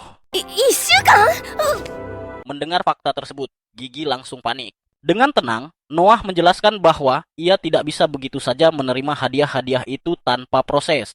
Setiap hadiah harus dicatat dengan teliti, lengkap dengan nama pengirimnya, pekerjaan yang sama sekali tidak mudah. Karena itulah, ia mempercayakan tugas tersebut kepada salah satu pelayan paling andalnya, Evelyn, sehingga dirinya bisa bersantai tanpa khawatir. Setelah selesai sarapan, Noah segera berangkat menuju Kementerian Urusan Militer, tempat ia ditugaskan secara langsung oleh sang kaisar. Sesampainya di ruang Menteri Urusan Militer, ia mendapati bahwa jabatan tersebut dipegang oleh Pangeran Henry, sang pangeran keempat. Henry, bersama seorang ksatria, menyambut Noah dengan hangat. Ohayou gozaimasu, Kenshin no Denka. Sebelum masuk ke urusan utama, Henry menyampaikan bahwa mereka telah menerima perintah kekaisaran untuk mengirim pasukan di bawah komando Kapten Ksatria Reis guna menumpas pemberontakan di wilayah selatan kekaisaran. Para barbar yang memberontak dikenal terlalu percaya diri dan kejam, sehingga rencana mereka adalah menghancurkan musuh dengan kekuatan penuh. Meski begitu, Henry ingin mendengar pendapat Noah terlebih dahulu. Bagi Noah, rencana itu masuk akal. Ia menoleh pada Reis, bawahan langsung Henry, seorang ksatria yang telah berkali-kali membuktikan kemampuannya di medan perang. Noah yakin mereka bisa mempercayakan tugas tersebut kepadanya. Namun sebelum itu, ia mengajukan satu pertanyaan sederhana. Berapa sebenarnya jumlah prajurit yang akan dibawa Reis? 兵の実数は Pertanyaan itu membuat Reis berkeringat dingin. Ia ragu-ragu menjawab, yang langsung memancing amarah Henry. Nice! Omae nani o kakushite iru? Doka. Sang pangeran menuntut penjelasan saat itu juga. Reis pun tersungkur ke lantai, memohon ampun. Namun Noah segera menenangkan Henry, mengatakan bahwa masalah ini tidak terlalu serius. Ia mengingatkan bahwa dalam perang, para jenderal menerima dana dari istana kekaisaran berdasarkan jumlah pasukan yang mereka daftarkan. Beberapa di antaranya kerap memasukkan pedagang dan pembantu non-tempur ke dalam daftar demi mendapatkan dana lebih, yang kemudian mereka kantongi sendiri. Mendengar itu, Reis kembali meminta maaf.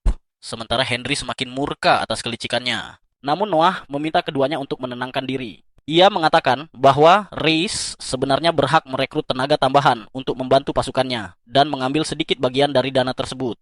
Henry pun menyadari bahwa dengan mendaftarkan non-prajurit, mereka juga bisa mengklaim memiliki pasukan yang lebih besar, sehingga dapat mengintimidasi musuh. Ia memuji Noah karena bukan hanya membongkar penggelapan bawahannya, tetapi juga melihat potensi strategisnya. Meski begitu, Noah menegaskan bahwa cara ini tidak bisa digunakan kali ini. Perintah kaisar menuntut kemenangan sempurna tanpa celah, dan mereka tidak boleh mengambil risiko. Ia pun bertanya berapa jumlah non-prajurit yang telah didaftarkan Reis. Dengan suara gemetar, sang ksatria mengaku menambahkan sekitar 2.000 orang. Tanpa ragu, Noah memerintahkannya untuk segera merekrut jumlah prajurit sungguhan yang setara. Reis tak punya pilihan selain menerima perintah tersebut. Setelah itu, Noah menulis sepucuk catatan untuk Kementerian Keuangan dan menyuruh Reis menyerahkannya. Catatan itu akan memberinya dana setara 2.000 prajurit untuk keperluan lain, dan seluruh uang itu boleh ia simpan sendiri. Sebagai kapten ksatria, Reis kebingungan mengapa ia justru diberi imbalan atas tindak korupsinya. Dengan dingin, Noah mengatakan bahwa sebagai gantinya, Reis harus memberikan kemenangan sempurna. その代わり負けは許さん。いいな。 Henry pun semakin kagum pada cara Noah memanfaatkan segala metode untuk memotivasi bawahannya. Dalam perjalanan pulang, Henry bertanya apakah adiknya belum pernah merasakan perang. Noah mengangguk dan menatap statistik dirinya yang masih berada di level 1, karena ia belum pernah terjun ke pertempuran sungguhan. Di dalam kekaisaran, sebagian besar anak bangsawan kerajaan meninggal di usia muda. Meski alasan resminya selalu penyakit, kenyataannya mereka sering dibunuh oleh sesama keluarga kerajaan demi kekuasaan. Itulah sebabnya anak-anak kerajaan dianggap sangat berharga dan tidak pernah dikirim ke medan perang sebelum dewasa, kecuali atas perintah langsung kaisar. Henry berkata bahwa Noah sudah berusia 12 tahun dan seharusnya mulai merasakan pertempuran nyata. Noah menjawab bahwa ia akan segera berangkat ke medan perang begitu kaisar memerintahkannya. Henry menambahkan bahwa itu takkan sulit baginya, mengingat Noah menguasai pedang sihir legendaris. Tiba-tiba, kereta Henry berhenti mendadak ketika seorang gadis berlari menghadangnya sambil memohon pertolongan. Tak lama kemudian, beberapa anak lain muncul dari gang-gang gelap. Di belakang mereka, sekelompok preman mengejar, berniat menangkap anak-anak itu untuk dijual ke Pulau Epstein. Mereka berhasil menangkap para gadis dan mencoba menyeret mereka pergi. Saat Noah turun dan memerintahkan mereka berhenti, Yamero! para preman itu tak menyadari siapa yang mereka hadapi. Dengan kasar, mereka menyuruh Noah kembali dan meminum susu ibunya. Noah sama sekali tak terpancing. Ia justru menanyakan nomor registrasi mereka, karena perdagangan budak tanpa izin adalah kejahatan di kekaisaran. Merasa terpojok, para preman itu langsung menyerang. Namun Noah dengan cepat memanggil Leviathan dan menebas mereka, menjatuhkan semuanya tanpa membunuh satupun. Semua yang menyaksikan terkesima oleh keahliannya, meski tak mengenali identitasnya. Saat Noah berjalan mendekati anak-anak itu untuk menenangkan mereka, seorang pria tua kurus tiba-tiba muncul dari balik bayangan. Ia memperkenalkan diri sebagai otak di balik perdagangan budak tersebut dan memperingatkan Noah agar tidak ikut campur, karena ia didukung oleh pangeran pertama Gilbert. Noah segera menyadari bahwa lelaki tua itu pasti salah satu rekan Epstein, begitu licik dan berani. Ia pun berpikir cepat bagaimana menangani situasi ini. Pria tua itu menyuruh Noah meninggalkan para gadis dan berpura-pura tidak melihat apapun. Namun Noah tak mau berkompromi. Ia bertanya pada Henry apakah mengenal orang itu, dan Henry dengan tegas menyangkal pernah melihat wajah menjijikkan tersebut. Noah pun mengatakan hal yang sama. Saat pria tua itu hendak membela diri, Noah langsung menggunakan energi terkutuk Leviathan untuk menjatuhkannya hingga pingsan. Noah dengan suara lantang menyatakan bahwa sekarang bahkan penjahat tanpa nama pun berani mengaku bekerja atas nama pangeran pertama, Gilbert. Ia mengatakan bahwa orang awam mungkin bisa tertipu, tetapi dirinya dan saudaranya tidak akan semudah itu dibodohi. Ucapan Noah membuat orang-orang percaya, terlebih ketika seseorang di kerumunan mengenalinya sebagai pangeran yang bijaksana. Tanpa ragu, Noah memerintahkan para prajurit untuk menyeret para pria itu ke kediaman pangeran pertama dan menyampaikan bahwa mereka telah menyalahgunakan nama Gilbert. Sementara itu, ia memutuskan untuk membawa anak-anak yang diselamatkan ke rumahnya, berniat menghibur mereka. Henry terkesan dengan cara berpikir cepat adiknya. Ia menjelaskan bahwa jika para pria itu benar-benar bekerja untuk Gilbert, mereka tidak bisa langsung dibunuh. Namun, di sisi lain, ia juga tidak bisa membiarkan rakyat melihat seorang pangeran menyaksikan perdagangan budak ilegal tanpa melakukan apapun. Itulah alasan Noah berpura-pura menganggap mereka sebagai penipu dan menyerahkan mereka kepada Gilbert, yang kemungkinan besar akan menyingkirkan mereka sebagai beban. Beberapa waktu kemudian, saat Noah dan Henry sedang makan malam, kepala pelayan datang membawa kabar penting. Ketika Henry bertanya apa yang terjadi, Noah menjelaskan bahwa seorang utusan dari pangeran pertama, Gilbert, telah datang membawa pesan mengenai para preman yang ditangkap. Gilbert mengucapkan terima kasih karena mereka telah menangkap orang-orang palsu yang mencatut namanya. Ia juga mengatakan bahwa ia tengah bersiap mengirim mereka ke pengadilan untuk menerima hukuman yang semestinya. Namun, sebelum itu terjadi, para pria tersebut meminum racun dan mengakhiri hidup mereka sendiri.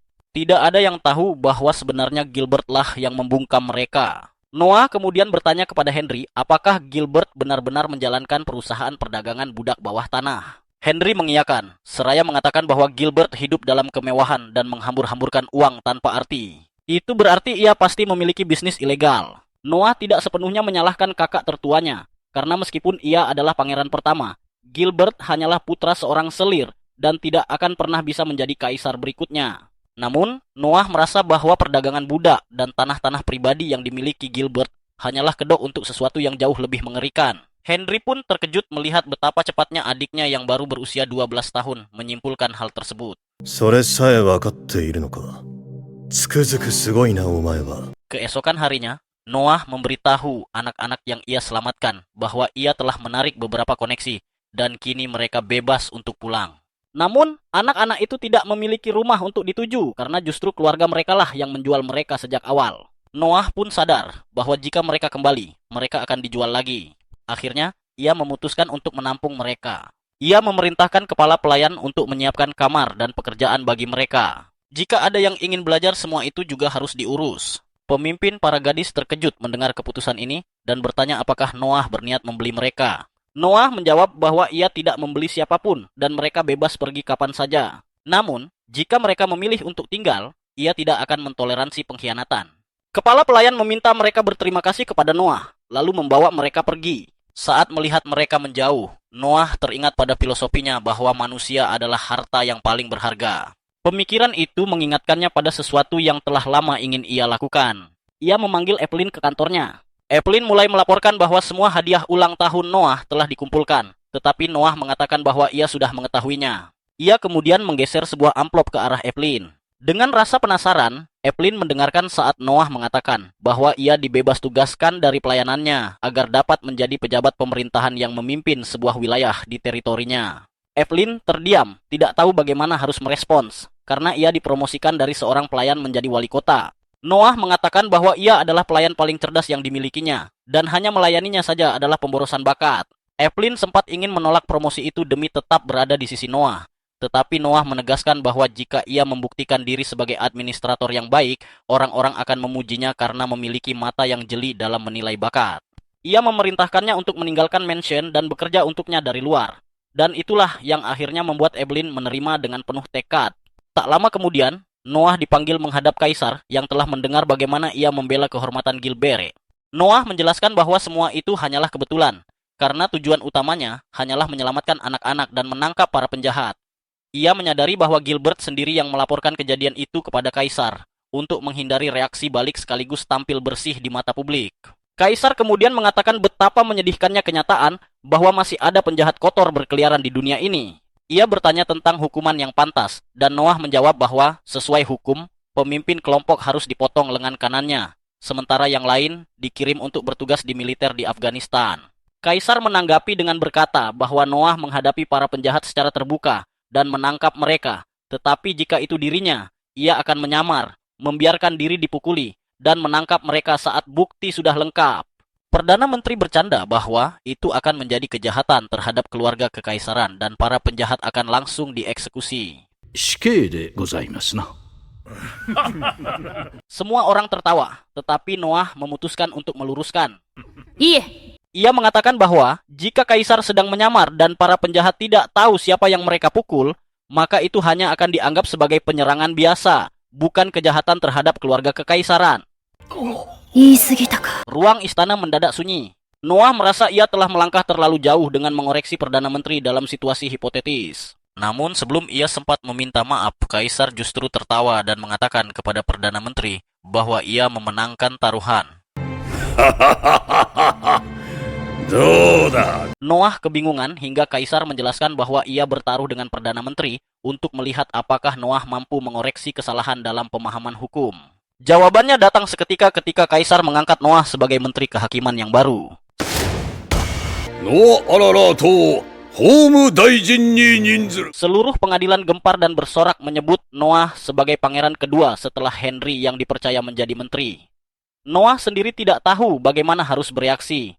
Sementara itu, Kaisar dan Perdana Menteri saling tersenyum puas, yang justru semakin membingungkannya. Malam harinya, Noah pergi menikmati nyanyian Ali, tetapi pikirannya masih dipenuhi kejadian di pengadilan. Ia merasa ada alasan yang lebih dalam di balik pengangkatan dirinya sebagai Menteri Kehakiman. Namun, ia memutuskan bahwa terlalu banyak berpikir tidak akan menghasilkan apa-apa saat ini, dan memilih menikmati pertunjukan. Di saat yang sama, Kaisar menerima laporan yang mengkhawatirkan dari Perdana Menteri. Ia memutuskan untuk membiarkan urusan itu ditangani olehnya, karena ada masalah yang jauh lebih penting dan tidak bisa ia tunda lebih lama.